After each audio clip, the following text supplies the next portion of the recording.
Pessoal, estamos com uns probleminhas técnicos aqui, mas vai sair essa live com uma Flávia vai sair. Se não funcionar aqui, nós vamos lá para o Instagram da Mãe Flávia. Mãe Flávia, vamos tentar aqui mais uma vez. Se não funcionar, nós vamos lá para o Instagram da senhora. Vê se a senhora consegue me enviar o convite para ingressar, mãe, por favor. Estamos com os probleminhas técnicos aqui, mas não vamos desistir. Ana, Virgínia, Motumbaxá, Motumbá, Michele. Estamos aqui com os probleminhas técnicos.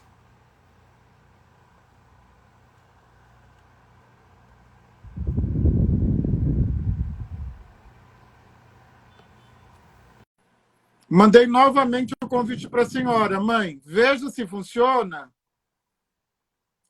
Veja, se não funcionar, nós vamos lá para o Instagram da senhora. Se a senhora não se importar em abrir a live lá, porque alguma coisa está acontecendo.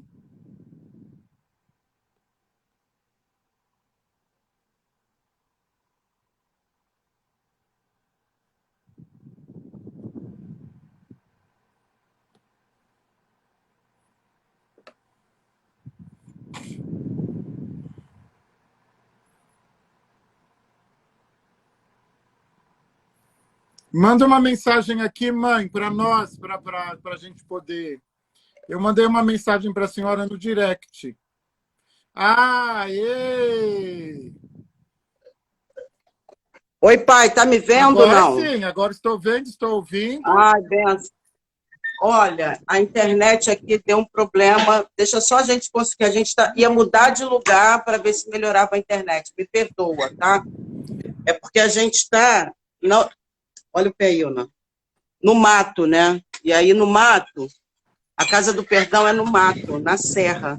Então tem hora que cai a internet. Me perdoa. Só benção. Não, não perdão nada. Não tem, Desculpa a tá todos. tudo ótimo. Xangô abençoe a sua bênção, mãe. Yansan nos abençoe pela essa quarta-feira de Oiá e de Xangô. Axé, axé. Maravilha. Estou muito feliz. Olha, já estamos aqui com 78 pessoas ansiosas por esse reencontro, porque são sempre reencontros. E pessoal aqui já deu certo já. Nós já estamos, a Mãe Flávia está na Casa do Perdão, e a Casa do Perdão é na roça, não é? É numa área... No mato. No meio do mato, então aí vocês já sabem, né, que aí a tecnologia, né, quer dizer, é até bom, né? É até bom que não funciona totalmente, de verdade é até bom. Bom... Tem hora que é bom mesmo.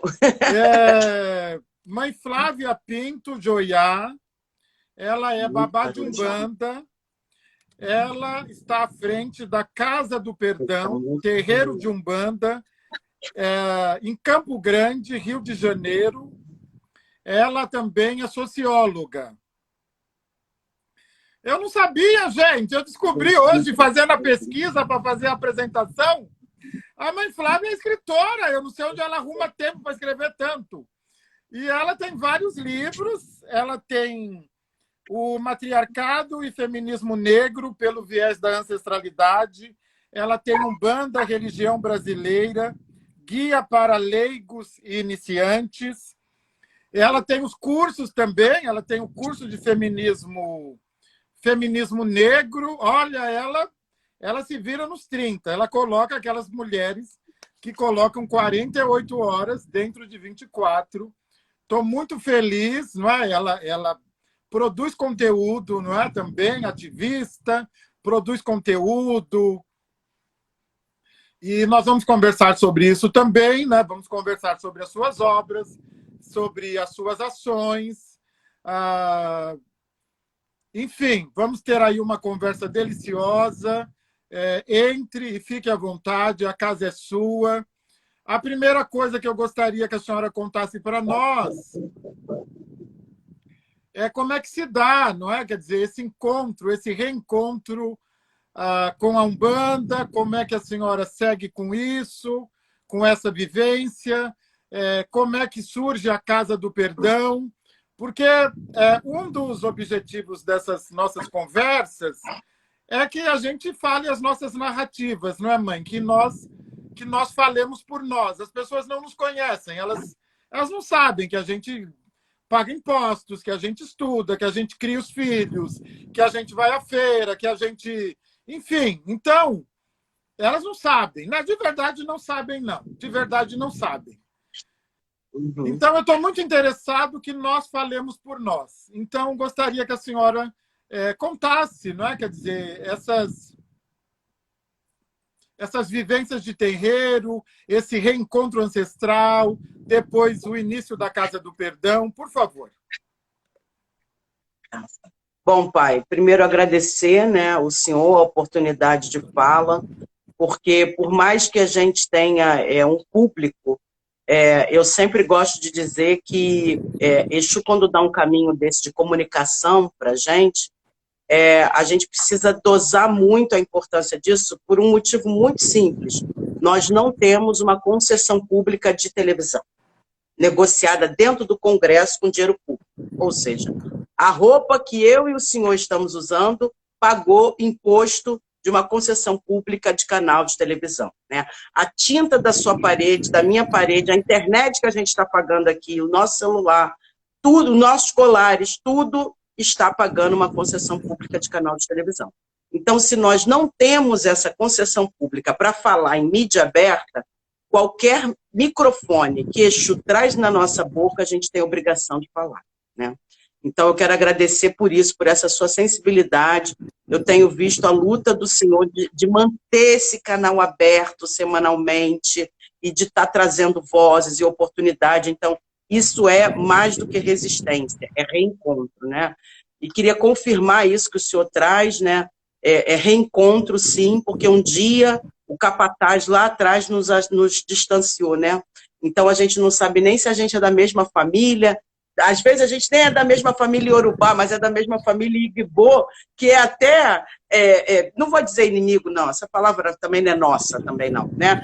Mas era não éramos nem da mesma tribo de orixá, mas éramos da mesma tribo africana, né? Então eu acho isso fantástico e essa tecnologia nos possibilita isso, né? Esses reencontros. Bom, eu sou mãe Flávia, né? Para quem não me conhece, babá da Casa do Perdão. A Casa do Perdão é um terreiro de Umbanda, somente de Umbanda, nascido há 22 anos, dentro de uma comunidade de favela, da Vila Vintém, em Padre Miguel, Zona Oeste do Rio, onde eu sou nascida e criada. Nasceu Umbanda, é Umbanda e vai morrer Umbanda, né? Isso é dito pela preta velha da casa, a vovó Joana da Angola, o tempo inteiro, e eu sou apaixonada pela Umbanda, sou completamente seduzida pela ancestralidade que se manifesta dentro da tradição umbandista e procuro não misturar a minha parte de iniciação do candomblé, minha iniciação na Nigéria, com a prática de Umbanda. Eu acho até complicado, acho que às vezes dá até... E tenho conseguido até aqui, tenho tido o privilégio de ter tido IAs que souberam organizar minha cabeça, que foi mãe Beata de Iemanjá, benção minha ancestral, e atualmente minha mãe Márcia de Obaluayê, né, que vai falar com o senhor também por aqui, né, benção minha mãe, e tem conseguido respeitar demais isso. Bom, a vida começa como uma matriarca muito difícil, porque a gente foi distanciado dessa prática, né? Então a gente meio que nasce católico, porque a gente é levado a uma missa, a gente nasce já com um santo dentro de casa, né? Um Santo Antônio, uma Nossa Senhora, e quando você vê, você está fazendo o sinal da cruz, estão levando você para a igreja, então você nasce naquela atmosfera e você nem reflete que aquilo ali não é o seu pertencimento étnico ancestral. E comigo, naturalmente, não foi diferente. Só que eu era uma criança muito doente, então toda hora a família, a parte branca da família, que era a minha família paterna, levava, né, a pretinha da família na macumba para ficar boa. Então, leve ela lá, que a preta velha bota ela boa, ela fica ótima e a gente volta com ela para casa inteira e a gente faz de conta que nem macumbeiro. E assim foi a infância e a adolescência inteira, né? Como eu tinha o privilégio de ter na mesma rua da minha casa duas grandes matriarcas rezadeiras, mãe Helena e a mãe Célia, né? Aquelas senhorinhas daqueles terreiros e aquela reza aquela delícia, aquela potência, sabe? Então eu fui a infância inteira rezada, e aí eu ia me aproximando, e quando eu via aquelas imagens negras, eu falava, por que quando eu vou na igreja não tem gente preta? E só Nossa Senhora que é preta, mas ninguém consegue explicar. Mas aí ficava aquilo, né? Mas eu gostava de olhar para a imagem tanto do caboclo como para as imagens pretas que eu via.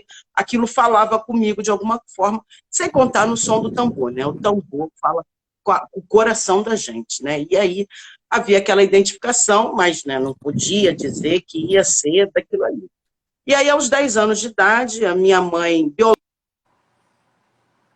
pelo meu padrasto, e eu fiquei com ela 3 dias mortas dentro de casa, né? Então, eu sou vítima de um feminicídio através do assassinato da minha mãe, e nesse momento que eu fiquei 3 dias com a minha mãe morta dentro de casa, eu e meu irmão de 3 anos, eu com 10, só eu, ele e minha mãe. E eu olhava na janela, eu não entendia direito o que estava acontecendo, eu tinha 10 anos, eu não entendia que era uma morte. Eu via um Seu Zé e via um boiadeiro. E eles não falavam comigo, mas eles faziam assim, e eu entendia que aquele assim é assim, nós estamos te guardando. Só isso. Eu não tinha noção que eu estava em perigo, que o assassino estava pensando, o padrasto, estava pensando em voltar e matar a gente, e depois eu venho a saber. E aquilo ali, eu falo que é minha experiência de fé. Por que às vezes as pessoas não se firmam na religião? Porque não tiveram experiência. Então, aquela ali foi minha experiência. E aí, quando falam assim, vem tentar criticar minha religião, eu falo, então, você critica os seres humanos que estão dentro da minha religião. A minha ancestralidade você não vai criticar, porque a minha experiência de fé está aqui no meu DNA. Eu vi, com 10 anos de idade, que essas forças ancestrais estavam ali a me proteger. E era uma força indígena e uma força africana, né? Um Seu Zé negro e o caboclo, né? Aquela mistura mesclada da mistura brasileira. Então, é óbvio que eu vou cantar para essa ancestralidade até o último segundo da minha vida. E é assim que eu retornar o Orum, eu olhar para me mandar para algum lugar para continuar fazendo a mesma coisa. Não tenho dúvida disso, né?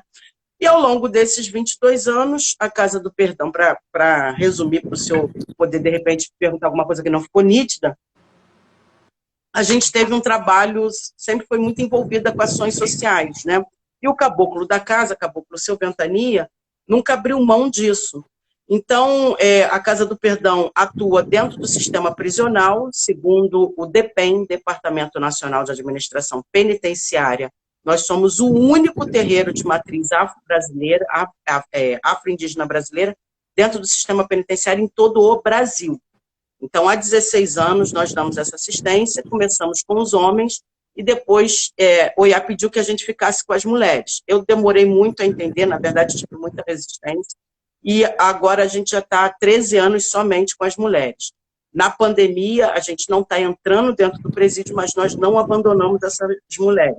Nós nos mantivemos levando material de higiene pessoal, porque as mulheres que são encarceradas, que são criminalizadas pelo racismo, pelo patriarcado, pela misoginia, então tem todo um histórico que aqui não vai dar tempo da gente problematizar essa questão, elas são abandonadas, diferente dos homens que são encarcerados. Os homens que são encarcerados, eles são visitados pela mãe, pela avó, pela madrinha, pela esposa, amante 1, amante 2, amante 3, amante 4, e as mulheres não, elas são abandonadas, em sua maioria perdem a guarda dos filhos, não preciso dizer que a maioria são mulheres negras, não preciso dizer que a maioria são mulheres de favela, e a maioria são pessoas homoafetivas, ou trans ou não. Elas nem localizam esse termo politicamente correto de trans, tá? Lá dentro, essa frase, essa palavra não faz efeito nenhum, não tem significado nenhum. Eu estou dizendo aqui fora, lá dentro a terminologia nem é essa. Se sobrar tempo depois eu posso, e alguém tiver interesse, a gente fala sobre isso. Então, por serem pessoas homoafetivas, pretas, faveladas, essas mulheres ficam muito abandonadas. Então, a gente leva coisas como, por exemplo, absorventes, que é uma necessidade extremamente básica para um corpo feminino que sangra. Então, se eu imagina você num calor, que é Bangu, e você não tem um absorvente. Então, a falta do absorvente pode levar uma mulher dessa a entrar numa briga, numa TPM, você já está nervosa, alguém fala para você, a sua unha está feia, você já entra num estresse ali, já numa briga, porque você está sem absorvente, está com calor, não tem água, porque é comum faltar água aqui nessa região onde eu estou, Quem conhece o Rio de Janeiro entende o que eu estou falando. E aí, o absorvente faz uma diferença. Ela pode ter um tempo de pena aumentado por causa da falta de um absorvente. Então, é uma questão de saúde pública que não está na pauta, porque esses corpos pretos foram depositados lá para serem silenciados, né? Então, a gente segue com esse trabalho. Logo que acabe a pandemia, a gente retorna. Nós temos uma escolinha aqui no terreiro, com 25 alunos, 2 turnos, 4 lanches. Recentemente conseguimos óculos gratuito com uma oftalmologista evangélica, e foi uma parceria formidável. Muitos alunos não estavam enxergando, alunos e alunas, porque não aprendi a ler, porque não enxergava, e a gente identificou, corremos atrás de uma parceria, e foi dado caminho, fizemos essa parceria. As crianças estão com óculos gratuito, graças ao Orixá. Levamos elas no Cristo Redentor, recentemente, porque é um ponto turístico para os brancos e ricos, não para os pobres e pretos. Então, a gente foi lá negociar isso e brigamos e conseguimos, né? Foi totalmente gratuito, foi lindo. E agora a gente vai levar o dentista. Então, também funciona uma escola aqui no terreiro, e essa escola retomou, ela tinha parado, ela retomou no processo de pandemia, por orientação de uma ancestral da casa, que é a Preta Velha, a vovó Joana da Angola, que nos chamou a atenção, mesmo a gente sendo sociólogos, né, acadêmicos, gestores públicos, a gente sabe dos dados, mas às vezes falta uma iniciativa, e foi o que aconteceu. Faltou da minha parte, mas a ancestralidade chamou a atenção, dizendo, olha, essas crianças estão extremamente vulnerabilizadas, porque aumentou a violência dentro de casa e a miséria. Então, quando aumenta a miséria, aumenta a violência. E aí, vocês precisam tirar essas crianças de dentro de casa. Bota aqui dentro. A gente, meu Deus, mas no meio da pandemia, como é que a gente vai fazer? Eu vou ser criticada, eu vou ser isso, eu vou ser aquilo. E realmente fui criticada, né? Eu sou uma mulher de Ançã, então você sabe que barraco é comigo mesmo, né? A gente está aqui para xingar e jogar tacho de dendê nos outros. Comprei a briga, e o que eu fui entender depois? Aí eu, a socióloga, a gestora pública, né? Eu fui estudar um pouquinho como é que estavam essas questões, porque os nossos filhos têm um certo privilégio de ter o colégio particular, então meus filhos biológicos, os 3, não estavam sendo afetados com a falta de escolaridade, estavam estudando dentro de casa, não era aquela coisa, mas estavam estudando. E aí os especialistas da educação disseram que as crianças que estavam fora do colégio por 1 ano, isso afetaria o sistema cognitivo em 2 anos, porque a musculatura cerebral ia atrofiar. Então, até ela ser acionada por estímulo, como é desde a infância, ela sofreria um retardo na área da aprendizagem por 2 anos. Então, nossas crianças brasileiras, aí eu nem vou falar do mundo, eu sei que o mundo está em pandemia, não é só o Brasil, mas as nossas crianças pretas e pobres estão sofrendo esse dano. E aí a gente peitou, botou a escolinha e está aí. A escolinha está tendo aula todos os dias e tal. E também na pandemia, para poder... Eu estou falando da Casa do Perdão, que é um pouco a nossa história. A gente atendeu 1.400 famílias, a gente foi um polo de recebimento de cestas de alimento e de material de higiene pessoal. Então, através de uma parceria com a Unicef, com a ONG Crioula e com a ONG Josefinas, ambas ONGs de mulheres pretas, né, a Josefina bem conhecida aqui, que nos repassaram esses alimentos, e a gente repassou para 30 instituições, a maioria terreiros, mas tiveram igrejas evangélicas, católicas, abrigo de mulheres, asilos, e mais 400 famílias que receberam essas cestas aqui na porta aqui no nosso terreiro, em plena pandemia, e a gente guerreou, e a gente honrou o nome dos nossos ancestrais com essa oportunidade que foi trazida para a gente ser um instrumento. Então, isso é um resumão, assim, básico. Mãe, olha só, eu acompanho, não é, o trabalho da senhora, o trabalho da Casa do Perdão, não é? Quer dizer, e são trabalhos, em alguma medida, pioneiros, né? São pioneiros. Esse trabalho mesmo, né? De assistência, não é? De assistência biopsicossocial, né? No presídio, é um trabalho pioneiro, né? É um trabalho que é referência para todos nós de terreiro, e eu quero, desde já, felicitá-la por isso, né? Que realmente é alguma coisa importantíssima. E a senhora também é socióloga. Gente, tem que botar carregar, não está carregando, nem me dá suporte. A senhora é socióloga também, enfim. E nós sabemos, né, que a senhora e a Casa do Perdão têm uma atuação, não é? Uma atuação bastante forte. E sem dúvida que né? Ninguém vai negar isso, que é uma atuação política. Não é? É uma atuação política. Nós sabemos, não é? Quer dizer, nós sabemos, nós, umbandistas, candomblecistas, juremeiros, todos nós sabemos que o terreiro nasceu como um espaço político. Nasceu como um espaço político. Nós sabemos que o terreiro nasce como um espaço político, um espaço de resistência. Eu gostaria um pouquinho do olhar da senhora. Não está indo. Alguém tem que ficar aqui olhando para eu conseguir falar.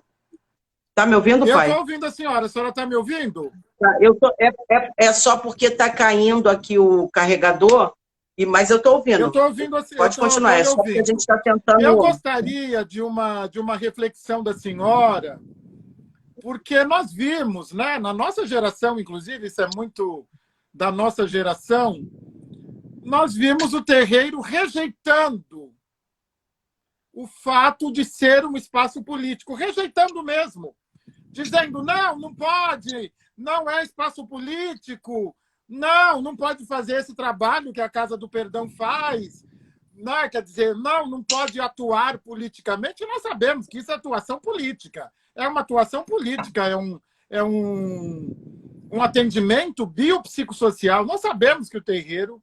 E eu gostaria de uma reflexão da senhora. Quer dizer, em que momento que o terreiro deixa de se pensar político e por quê, mãe? A colonização, né, meu velho? A colonização, ela é o ópio da gente, né? Ela é uma coisa que estragou demais a nossa consciência étnico-ancestral. Então, em algum momento, a gente começou a reproduzir um modelo cristão mesmo dentro das comunidades ditas tradicionais de terreiro. Porque, veja bem, pai, eu busco estudar o máximo possível as tradições africanas e indígenas, né? E dentro das tradições africanas e indígenas, a liderança espiritual, ancestral, ela é revestida de uma autoridade espiritual e política. É ela que decide o erro, como vai ser corrigido, a comida, como vai ser distribuída, a educação, tudo vai ser decidido. O dom, né? Quem tem dom para ser um cantador, quem tem dom para caçador. E por mais que essas comunidades tribais estejam cada vez mais invadidas, né, pela sociedade capitalista, como diz Ailton Krenak, né, essa liderança indígena que eu sou apaixonada, que ele fala, um sistema capitalista, porque é o sistema do capeta, porque é produtor de miséria e desigualdade. Então, eu bebo na fonte de Ailton Krenak. Então, essa invasão, ela trouxe para a gente uma toxicidade tão grande que a gente entendeu aqui no Brasil que a gente não tinha que discutir política. Quando, na verdade, eu não sei se eu já teve a oportunidade de estar na África, em algum lugar, eu tive a possibilidade de estar em 2 lugares. E tanto na Nigéria quanto no Senegal, que foram os lugares que eu estive, a liderança tribal, ela recebe um valor como se fosse um micropoder político para que aquela comunidade vote ou não. Por quê? O eurocristão, invasor, torturador, sequestrador, ladrão de gente, porque eu me recuso a falar o colonizador, o português, eu não romantizo, então eu quero lembrar o tempo inteiro que a gente está falando de traficantes, de estupradores, violadores de crianças, pedófilos, essa raça que invadiu os nossos territórios e os nossos corpos, né, eles não conseguiram colocar o poder deles como a gente pensa. E aí eles precisaram negociar com os chefes locais. E então hoje tem uma estrutura política que se manteve, pelo menos na Yorubolândia, na região conhecida como Yorubolândia, que é muito além da Nigéria hoje, como a gente conhece, estou falando geopoliticamente, que não se elege, claro que tem muita corrupção como aqui no Brasil, se o chefe tribal não disser vota aqui, não vota ali. E as tradições indígenas que vêm retomando essa reorganização, porque a tradição indígena também foi muito atravessada pela miséria, porque perdeu terra, então muitos foram levados ao alcoolismo, à drogatização, perda de território. Eu estive em aldeias indígenas no Brasil, eu sei do que eu estou falando, eu participei de guerras, de conflitos, e eu me relaciono com autoridades indígenas. E aí, o que acontece? A gente fica aqui achando que a gente tem que fingir que não é político. Enquanto a Igreja Católica e Evangélica, o tempo inteiro são políticas. E as nossas tradições, da qual eles derivam, os nossos orixás, são políticas. Então, a gente ficou com uma certa cidadania esquizofrênica. A gente nem sabe se é preto, a gente sabe se é branco. A gente não sabe se é eurocristão no posicionamento político. Enquanto isso, por exemplo, eles seguem pegando o meu dinheiro, do senhor e de todo mundo que está nos ouvindo e negociando concessão pública de canal de televisão. Por que uma pessoa como eu e o senhor, autores de livro, produtores de conhecimento, vamos usar as linguagens modernas, né, influencers e tal, não estamos num canal de televisão com um programa desse? Eu falo toda terça-feira há 22 anos, já há bastante tempo que eu falo ao vivo, toda terça-feira há 22 anos. O senhor está toda semana com live, porque eu vejo, às vezes eu entro e tal. E aí o que acontece? O que a gente não tem? Porque o nosso povo abriu mão de negociar poder político. E aí, quando o doutor Ed, querido doutor Ed, junto com outro grupo de advogados, consegue colocar a Record na justiça, aí o programa que vem para a gente é de madrugada. Tipo assim, macumbeiro tem que ficar acordado de madrugada para botar a cara, a fuça preta, num canal aberto de televisão, sabe? E foi uma luta de anos, então a gente não está desmerecendo os Obás e as Obás de Xangô, advogados e advogadas que lutaram para conquistar isso. Mas, assim, é muito chato, porque a gente tem conteúdo para passar, pai. A gente salva e cura vidas. Se eu perguntar ao senhor quantas vidas o senhor salvou e curou dentro da sua vida de Babalorixá, e de antes, como Iaô, como Abiã, como tudo. Como é que essa potência de cura não está sendo passada? E aí é o que o senhor falou no começo, não nos conhecem, não sabem quem nós somos. E aí a gente está silenciado porque o nosso povo aceitou essa submissão de não negociar espaço político. E, na verdade, a gente foi curado por quê? Por que a gente sobreviveu a 400 anos de escravização? Porque a gente quase fazia macumba dentro da senzala. Eu gosto de falar essa palavra macumba, sabe? Porque eu sei o que ela significa. O toque e o canto. Então, para mim, ela não me ofende. Então, o preto velho, o caboclo, os ancestrais sabiam como ir na mata, pegar um guento para passar na chibatada. Era cantando aos pés de Ogum, de Oxóssi, de Oxum, que a gente se curava. Como é que hoje a Pretalhada se esquece disso? Foi um programa que eu gravei com o MV Bill e a gente falava sobre isso, a gente falou, Bill, nossa galera, a gente vem de favela, eu e ele, então a gente falou, a nossa galera hoje, jovem, está na igreja. Não está dentro do terreiro. Poucos são os terreiros que a gente tem uma juventude preta. Não é porque tem meia dúzia de pretinho que a gente vai dizer, a juventude preta está aqui. Não, não está.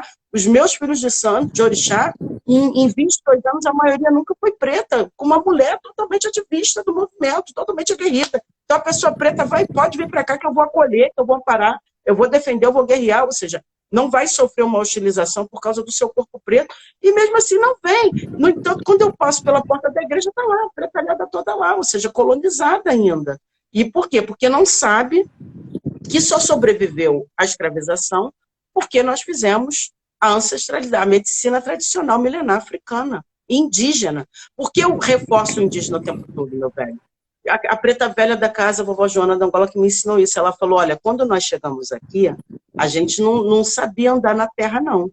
Então, os índios que levavam as ervas para a gente na senzala. Os índios que ensinou a gente a fazer quilombo, porque a gente não sabia por onde correr, então a gente saiu pelo meio do mato, igual maluco, não. Claro que os ancestrais guiaram, mas foram os indígenas.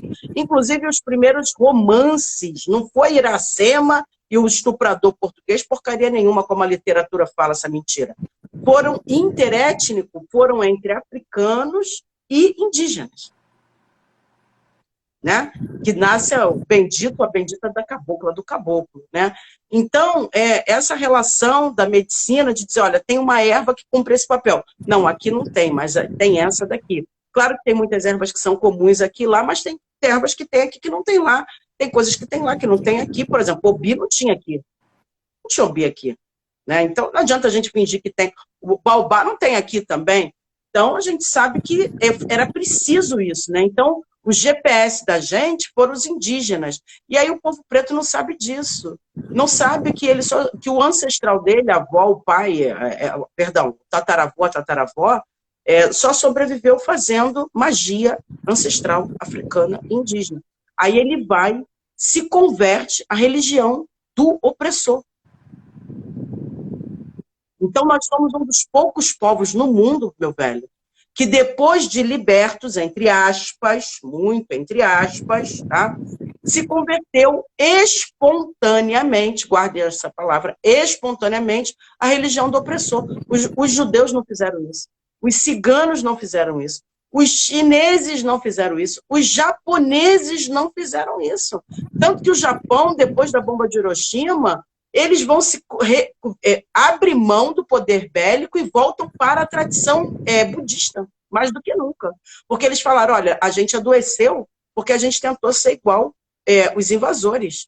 Então, a gente não é isso não, a gente tem uma tradição milenar de mais de 5.000 anos e a gente vai se voltar para isso. Conclusão, voltaram na sua sabedoria, são os povos, né, mais desenvolvidos em termos de tecnologia e tal.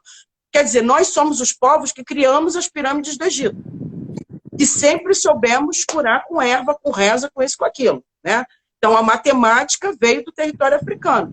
A gente não se voltou para isso, é o que o movimento panafricanista, né, tenta resgatar, e o Senegal, Dakar, tem um papel fundamental. Eu tive a oportunidade de estar na Universidade de Cheikh Anta Diop. Essa luta, né, dos africanos intelectuais e ativistas para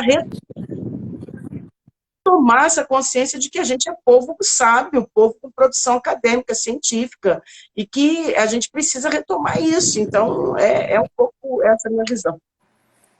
Falo pra caramba, né? Nós precisamos... Não, uma aula, o pessoal está falando aqui, uma aula magnífica e... Essa é a ideia, né? Que nós falemos por nós e falemos sobre os nossos saberes, porque também...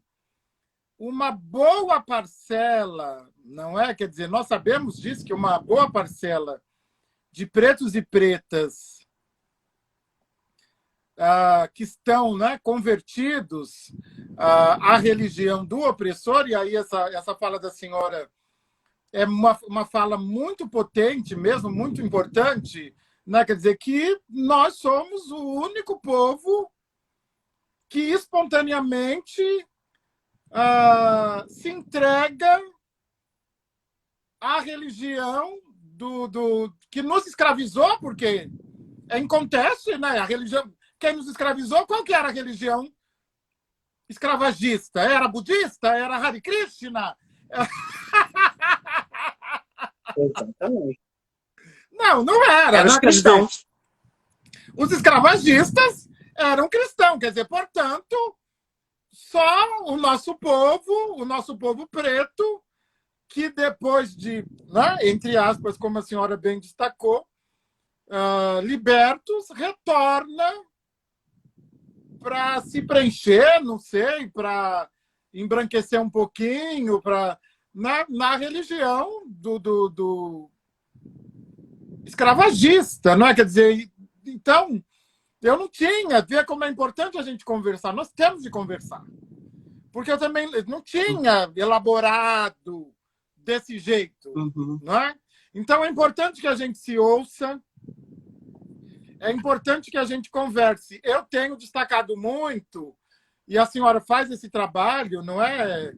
Esse trabalho de afrobetização também, quer dizer, a história do negro não é a história da escravidão, né? Quer dizer, o negro, né? Quer dizer, a gente precisa, e também, porque isso está na conta também, né? Quer dizer, do próprio negro aceitar a sua história como a história escrita pelas pesadas mãos brancas e uma história que se reduz à escravidão. Não, nós temos milênios de civilização antes do ano zero cristão, não é?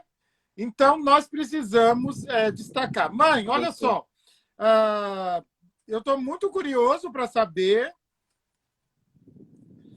sobre o seu livro. Gostaria que a senhora contasse um pouquinho da origem desse... Tem vários livros, mas vamos Vamos falar sobre esse, o matriarcado e feminismo negro pelo viés da ancestralidade. Como é que nasce? Não tem um plástico não, porque ele rebate. Como é que nasce esse projeto?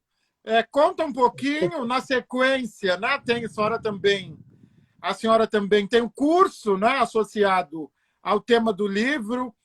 O pessoal já tinha me mandado mensagem perguntando sobre o livro e o pessoal está interessado. Conta para a gente como é que nasce, o que é esse livro e o curso. Conta para nós esse projeto. Obrigada. Porque o plástico rebate.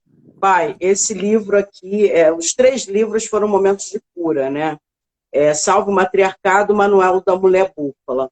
Foi um pouco esse me entender como mulher negra, parar de brigar com as minhas ancestrais, porque a colonização coloca a gente numa posição de enfrentamento com as nossas ancestrais, e a gente esquece o processo de dor que elas passaram. Eu costumo dizer que se você tem uma gota de sangue preto, uma gota de sangue indígena, você é filho de um estupro. A sua história começa com estupro. Então, quem foi a primeira pessoa, e aí são corpos de homem e de mulheres, a ser estuprado na sua linhagem ancestral. Então, uma história que começa com estupro, né, pai? Não é uma história de sorriso, é uma história de dor. E essa dor, muitas vezes, que nossas ancestrais tiveram, e os homens e mulheres da nossa família, para lidar com isso, muitas negando, silenciando, não é nem negando, não contando para a gente tudo que passou, foi que me levou a escrever esse livro. E uma experiência de atendimento a pessoas, a maioria das pessoas que procuram o terreiro é mulheres, claro que os homens vêm, é óbvio, mas é sempre a maioria, acho que o senhor não deve ser diferente, né? Eu nunca fiz percentual, mas eu acho que em torno de 60% a 70% é mulheres, eu acho, não sei. E muitas sentavam para o atendimento individual, me trazendo questões que elas queriam localizar como problema espiritual. E, no começo, eu realmente também confundia as coisas. Depois de um tempo, a gente vai estudando, o Ori vai se alimentando de conhecimento, né, pai? Vai sendo adubado energeticamente, e, consequentemente, a potência intelectual vai desenvolvendo, e eu fui entendendo que não eram problemas espirituais, eram problemas de violência doméstica, de machismo mesmo, e a quantidade gigantesca de mulheres que são abusadas na infância, abusadas dentro do casamento, dentro do relacionamento, e também não é só no relacionamento hétero, no relacionamento homoafetivo também, inúmeras mulheres torturadas psicologicamente, e eu falei, eu tenho que organizar isso, porque eu não posso ficar cuidando de problema que não é espiritual, que gera um efeito, tem uma consequência espiritual energética, sim, óbvio, né? Ninguém que está sendo violentado está com energia boa, é óbvio. Mas eu não posso, porque aí eu vou gastar minha energia à toa. Então eu vou doar uma mão de cura que vai ser esterilizada, porque eu vou melhorar o quadro energético da pessoa e depois a pessoa volta para o ciclo de violência e eu não alertei a ela da gravidade e não dei nome àquilo ali. Olha, isso aqui é estupro marital. Você engravidou 4 vezes dentro do casamento sem ter vontade? Então, porque você sofreu estupro marital. Então, eu me senti cobrada a fazer isso. O presídio é uma escola, porque o presídio me ensinou muito. A maioria das mulheres presas foram abusadas sexualmente. Só para você ter uma ideia, pai, os homens matam muito mais do que as mulheres. E a maioria das mulheres são presas por envolvimento com tráfico ou estelionato. 10% das mulheres matam, e os homens, as mulheres matam 10% da quantidade de homicídios que os homens matam. Mas a maioria das mulheres que matam, pai, mata o opressor. Alguém que agredia ela ou que agride alguma criança do núcleo familiar dela. Entendeu? Então, quando a mulher comete um assassinato, na verdade, ela está eliminando o agressor. Eu não estou justificando aqui não, tá, gente? Eu só estou dizendo que falar de população carcerária, em primeiro lugar, a gente tem que entender que a gente está falando do resíduo do processo escravocrata, porque nesse livro aqui, no Levanta a Favela, vamos descolonizar o Brasil, a gente contando a nossa história do Brasil por nós mesmos, a gente está falando, olha, no 14 de maio de 1888, eles começaram a construir presídios, ao invés de escola. Então, onde é que a gente bota essa pretalhada toda se nós éramos 2/3 da população brasileira no 13 de maio? Começaram, tanto que constrói o Frei Caneca, né? E começa a política de construir presídio. Então, quem está lá é a pretalhada. Eu conheço quase todos os presídios do Rio de Janeiro. Então, as cores que eu vejo, as peles que eu vejo, as peles do meu povo. Por isso que é um problema meu, não é um problema do branco.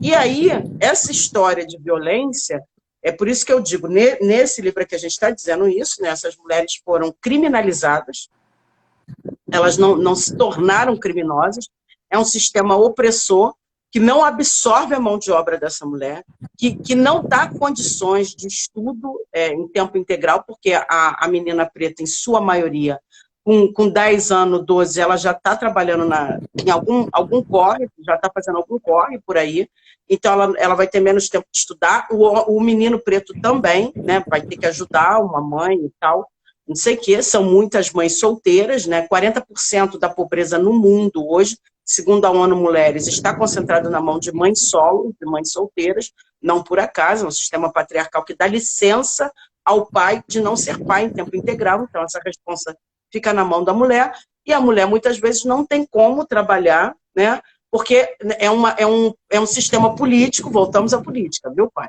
Por isso que a discussão de necropolítica ela tem que ser muito problematizada, mas não vamos entrar nisso aqui agora. Mas, assim, é o mesmo sistema que faz a gente ter gravidez compulsória, porque não trabalha, por exemplo, com um programa de prevenção na medida que deveria estar fazendo vasectomia à vontade, ou obrigando o homem, você tem 2 filhos, você não paga pensão, então vamos castrar a sua pessoa, né? A mulher que tem 3 filhos, ela não tem condições de ter mais filhos, mas é uma discussão que muita gente discorda e tal. Eu estou na função, pai, eu tenho certeza que o senhor também, de receber essa mulher depois afetada psicologicamente, porque o sistema de saúde não quis fazer uma ligadura nela, porque ela era muito jovem, ela só tinha 3 filhos, ela poderia ter mais. O mesmo sistema que não dá creche em tempo integral, que a creche entrega pública 4 horas da tarde. Quem é que numa grande metrópole, como Rio de Janeiro e São Paulo, Salvador, enfim, Belo Horizonte, a mulher chega em casa do corre 4, 5 horas da tarde? Nunca. Então, é um modelo fracassado, produtor de miséria, porque a gente não quer discutir política. Era um projeto de Marielle, inclusive, né? A creche Corujinha. Por quê? A mulherada tem que ter a creche noturna, porque quem paga, eu paguei escola para os meus filhos desde 1 ano, os 3 estudam desde 1 ano, então eu pegava às 7 horas da noite. Entrava às 7 horas da manhã e saía às 7 horas da noite. A mulher que não pode pagar não tem esse serviço. Então, essas mulheres, de uma forma geral, elas são criminalizadas, elas é cada vez maior. Isso não é um fenômeno no Brasil, pai, isso é um fenômeno no mundo. Tá? A ONU Mulheres diz isso. As mulheres têm se envolvido, em primeiro lugar, com o tráfico de drogas, que é um crime, que é uma atividade criminal que ela consegue conciliar com cuidado com a criança. Olha que absurdo, pai. Depois, o segundo tipo de crime, estelionato, que é outro tipo de crime que ela consegue conciliar com a educação da criança. E, pasmem, a maioria das mulheres que são responsáveis financeira pelo sustento do lar, elas são responsáveis por aquela criança e pelo ancestral, pelo mais velho, pelo avô e avó. Então, isso também fica ao cuidado dessa mulher.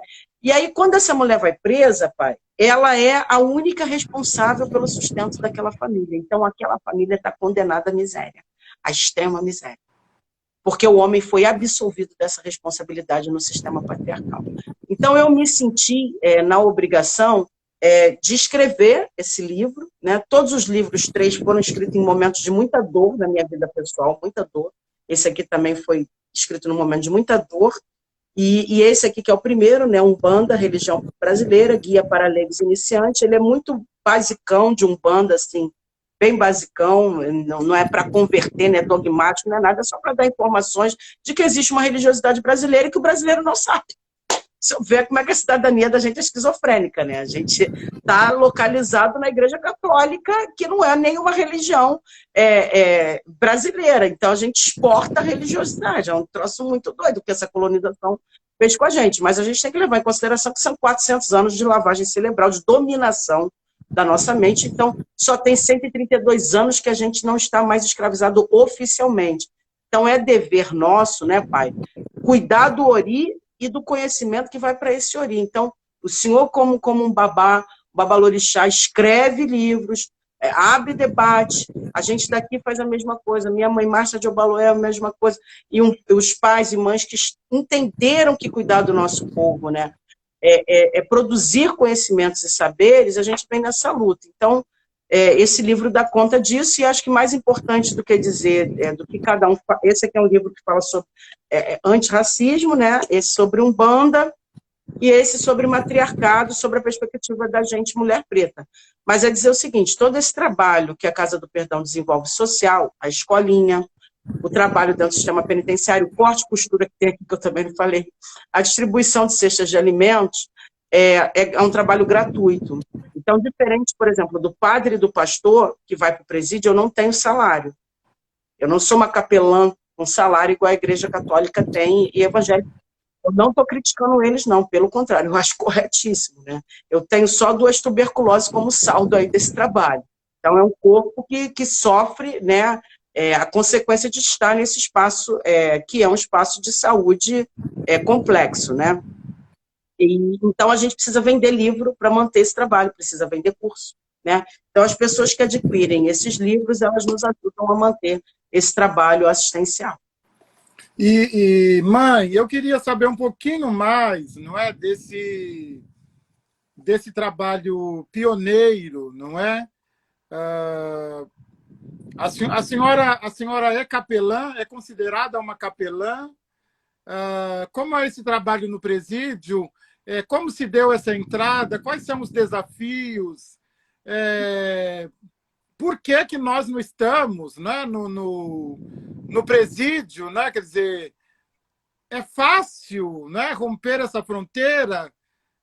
Conte um pouquinho para nós dessa trajetória. Tá.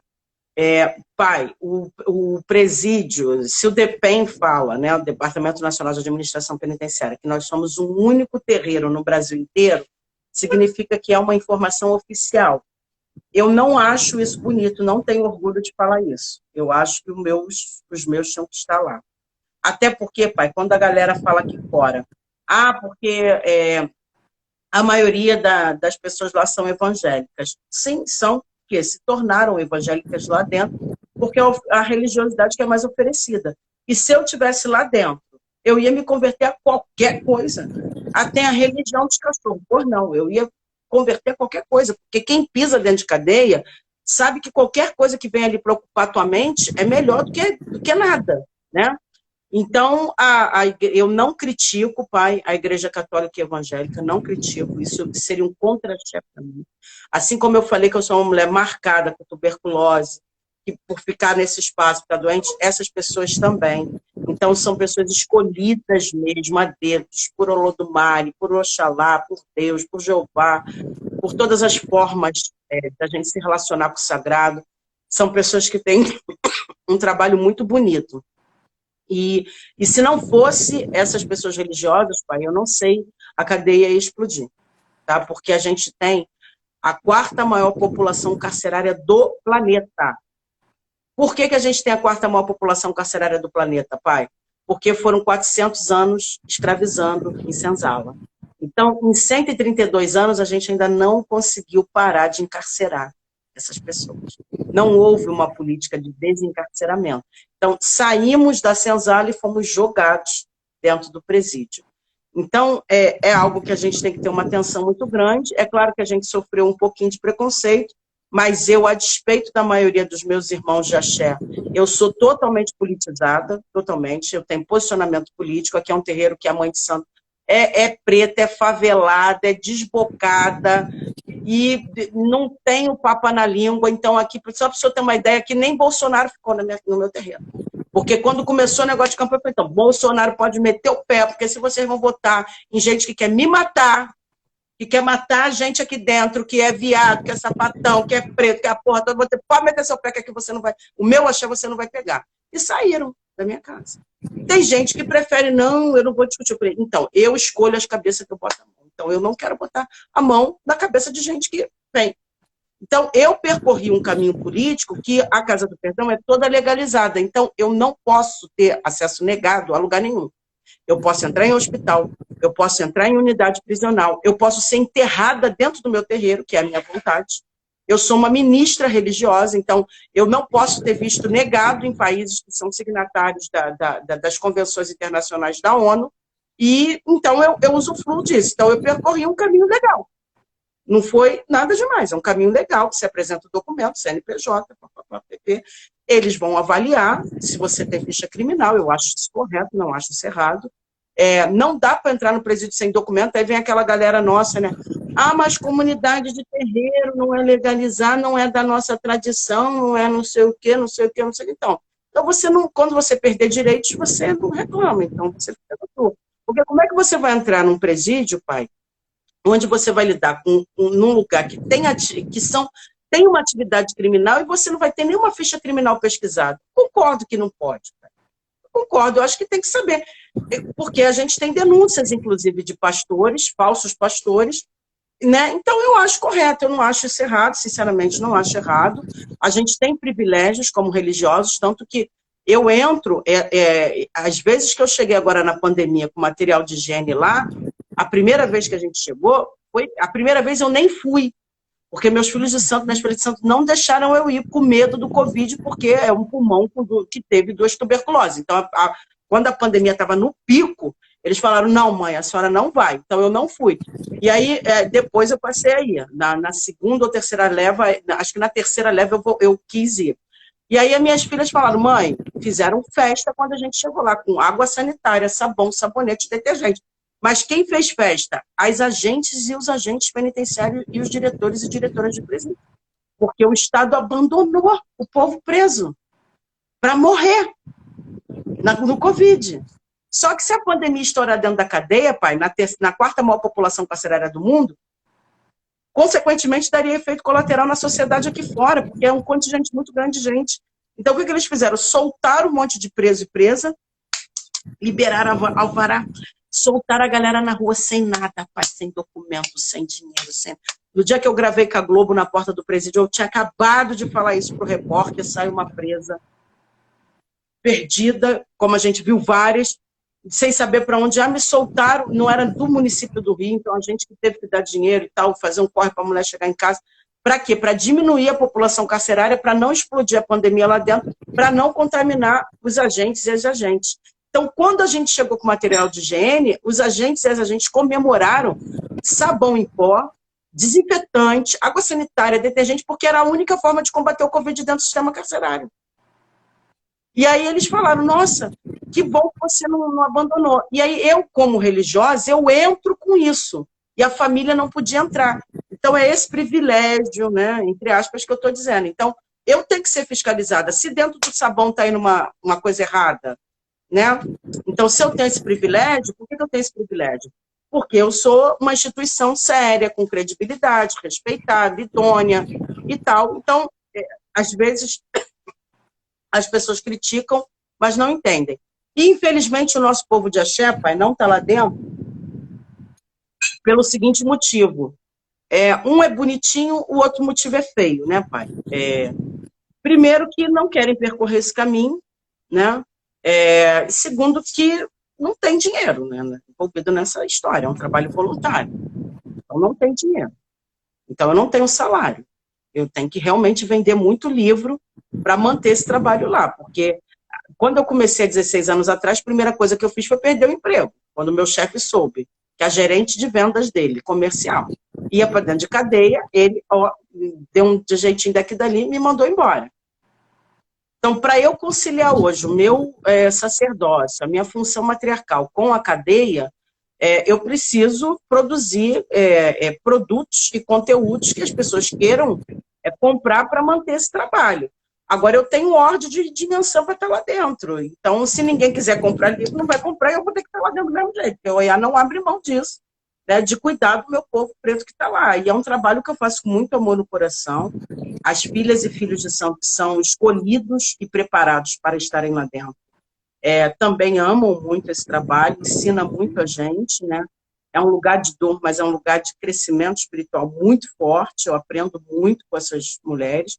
Tanto que, quando eu falo, né, que sou vítima de feminicídio e tal, eu falo isso, as pessoas acham até que eu falo com uma leveza. Não é que eu falo com uma leveza, é que depois de estar na cadeia há tanto tempo, eu já ouvi tanta história pior que a minha se tornou uma fichinha pequena.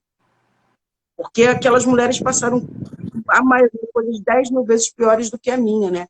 Então, é isso, o povo não está lá por isso. Agora, pai, a maioria das pessoas lá vieram de terreiro, tá? Vieram de axé. A maioria. É fila para pedir benção. EQUED, Iaô, médium de Umbanda. Aí eu falo para elas, vem cá, eu tenho certeza que a ancestralidade avisou vocês antes de parar. Quando era com os homens, eu falava a mesma coisa. Eu sei que sua mãe de santo, seu pai de santo te avisou. Eu sei que a Orixá te avisou. Uma mãe, uma avó, um pai seu teve um sonho, te avisou. Um Zé Pilintra te avisou. Uma Maria Padilha te avisou. E eles e elas sempre falam assim, avisou. Então, Orixá não largou tua mão. Você que largou a mão do Orixá. E aí essas pessoas vão reconectando com essa ancestralidade. E eu não falo só de religiosidade. Eu conto essas histórias. Eu levo livros para lá. As pessoas podem comprar meus livros para si e pode comprar e fazer uma dedicatória para ir para o presídio. Porque eu dou de graça lá, mas eu não consigo dar. Escritor, sabe que escrever um livro é caro, principalmente para nós pretos, né? Então eu não posso dar tudo de graça, mas eu sempre distribuo alguma coisa. E as pessoas podem, por exemplo, a pessoa pode comprar 2 livros, um para ela e outro para doar no presídio. Aí ela faz uma dedicatória, quando eu vou no presídio eu levo, aí elas vão consumindo o livro lá, entendeu? Maravilha, que aula, que aula. Eu estou aqui, né? Estou em silêncio, tá vendo? Eu estou em silêncio que eu estou. Estou tomado, eu estou em transe mesmo com. Axé, pai, axé. Enfim, né? Queria agora estar aí para poder dar aquele abraço na senhora, aquele abraço demorado, não é? E se fortalecer, né? É muito difícil. Né? São tantas as questões, são tantos os desafios, não é? São tantos as artimanhas, não é? Do colonialismo, não é? Do racismo. Eu estava pensando lá atrás, quando a senhora estava falando da ausência de política, não é? De uma política de saúde, de prevenção, de carinho, de afeto com a maternidade, com a geração de filhos. E eu estava pensando, falei, eles não vão fazer isso porque eles querem que a mulher continue produzindo escravos, porque eles querem escravos. Ninguém quer parar a produção, né? Quer dizer, o estupro é reincidente, as mulheres continuam sendo estupradas e continuam produzindo corpos pretos para serem escravizados. Nada mudou. Só que agora é legítimo, é oficial, não é, mãe? É disso que se trata. O encarceramento, não é, no Brasil é também uma reprodução da senzala, né? Quer dizer, é tudo isso, né? Quer dizer que nós estamos vivendo. Que conversa deliciosa, que aula. A senhora vai ter que voltar. Muito obrigado. Eu sei porque a gente faz 1000 coisas, a senhora tem também. Eu fico muito feliz, sabe? A senhora tem todo o meu carinho, o meu respeito. Me interessa muito conversar com gente preta de terreiro. Eu converso com branco também, tudo bem, mas... Eu também. Mas... Eu entendi. Entendeu, né, mãe? Mas me interessa muito, né? Me interessa Mas muito. os brancos aqui do meu terreiro são todos empretizados. Tem todos consciência racial. Me interessa muito essa conversa. E vai ficar aqui, pessoal, no meu IGTV. Vai lá para o meu canal, professor Sidney de Xangô. E a mãe Flávia Pinto. Não tem, eu acho que eu tinha que inventar uma palavra, um adjetivo para poder dizer alguma coisa. Não tem, tô sem palavras. Djamila está aqui conosco, minha editora está aqui, Djamila. Djamila, um beijo, querida. Axé.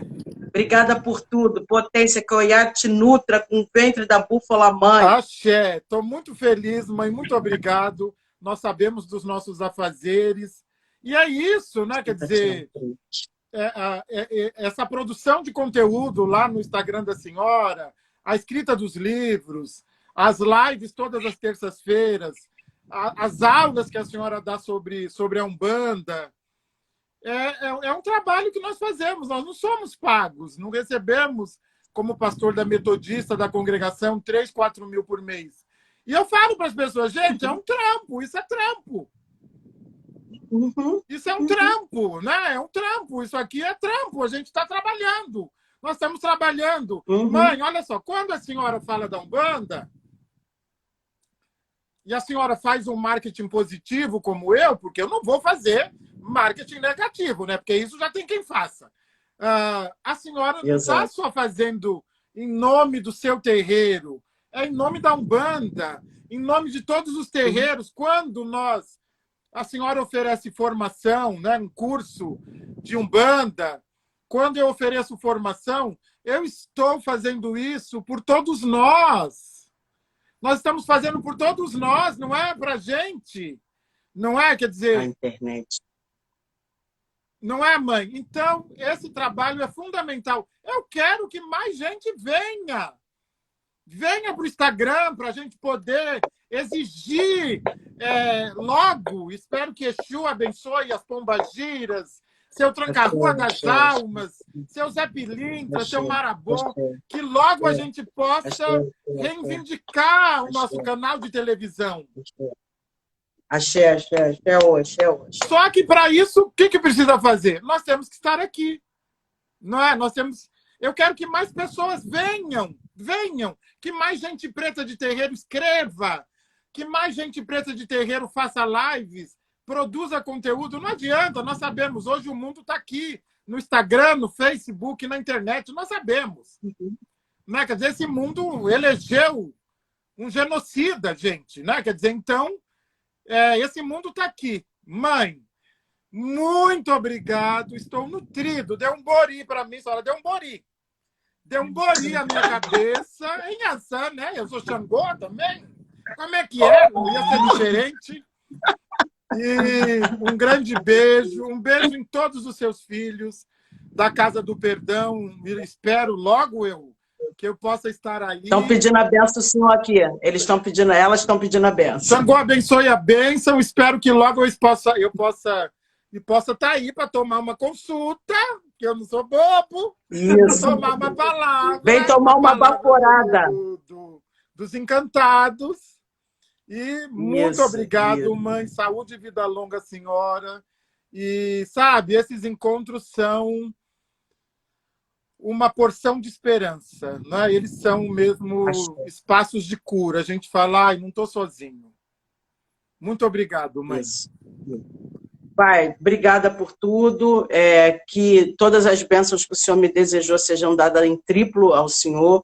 Que o Emi, o hálito de Olodumare sopre sobre a sua cabeça, sobre as palavras que saem da sua boca em forma de palavras, em formas escritas, em forma de pensamento, para que todas as cabeças que se alimentam através da sua mão sejam cabeças abençoadas, que a Jalá possa fazer através da sua mão mãos sábias para refazer cabeças que precisam ser curadas, porque a nossa função é de curador e curadora das cabeças que foram afetadas por um sistema tão ruim que nos atravessou nesse Atlântico aí. E gratidão, que Oiá traga ventos frescos, que o ventre da búfala mãe me nutra, que eu, como uma mulher filha de Oiá, eu digo que eu carrego 21 búfalas dentro da minha cabeça, então que essas búfalas mães guerreiem por nós e que Exu nos dê caminhos firmes e seguros e proteção para que a gente continue aqui com esses canais de comunicação, porque eles são os nossos aportes e que a gente durma com uma inquietação aqui. Por que a gente não tem uma concessão pública de televisão? Isso tem que tirar o nosso sono. Isso. O resto a gente tem que vir aqui dar o recado que a gente está dando. Obrigada, Pai. Beijo a todos e todas. Oiá, abençoe a todos com uma boa noite de sono. Que nossas ancestrais nos visitem nessa noite santa, nessa hora sagrada. Axé, meu axé, mãe, meu saravá. Axé. Muito obrigado. Obrigado a todos, a todas, a todes. E continuamos, né? Hoje é o nosso 4º dia e vamos continuar os nossos 21 dias. Um grande beijo, mãe. Axé a todos. Saravá, pai. Saravá, Saravá, saravá. Saúde. Saúde, axé. Ireu.